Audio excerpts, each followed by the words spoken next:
Sa mansyon ni Don Facundo, habang kumakain sina Bubbles at Senador Orabitina, walang tigil ang pag-uusisa at pagtatanong ni Senador Orabitina kay Bubbles hanggang sa malaman niya na kung ano ang katayuan ni Bubbles sa buhay. Pilit naman na pinagtatakpan ni Pablo mga sinasabi ni Bubbles. Saan nga kayo nagkakilala? Nagkakilala kami ni Pablo sa bar. She owns a bar. Sa bar po na pinagtatrabahuan ko bilang waitress. Tuloy na nga pagkikita ng mag-ama, sumiklab na rin ang labanan pagitan nila.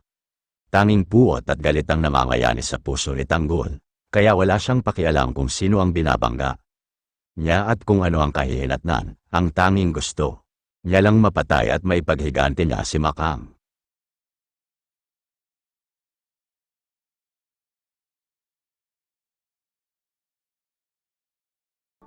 Hindi ako aalis dito hanggat hindi kita napapatay! Kilala mo ba kung sino binabangga mo? Wala akong pakialam kahit sino ka!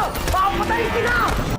Nawawala naman pag-asa at diskarte si Berting dahil nakita niya na napakaraming kalaban. Ibig niya nang umatras pa, kaya lang wala siyang magagawa dahil napasubo na rin siya.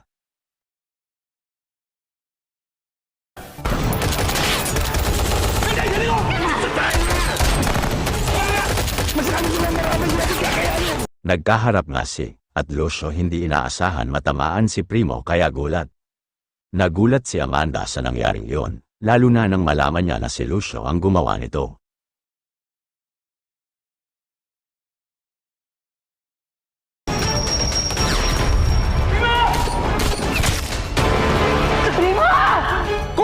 Galit na galit siya na nagbanta kay Lucio. Ilan pa yan sa ginawa ninyo kay Yoli? Harap na luso ako, papatay sa'yo! Sa wakas, nagkaharap na rin si Ramon at Tanggol.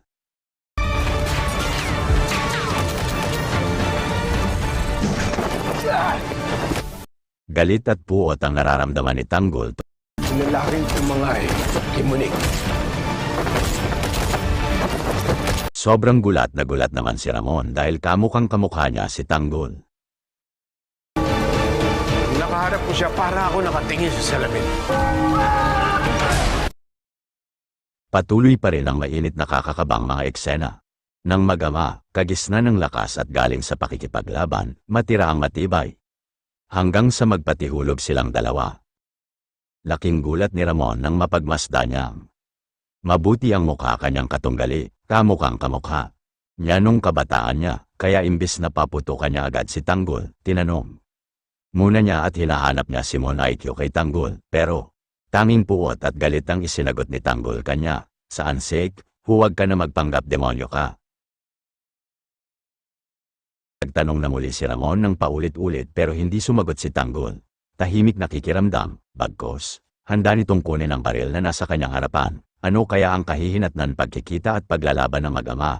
Malaman na kaya ni Ramon si Tanggol, ang totoo niyang anak na matagal niya nang hinahanap.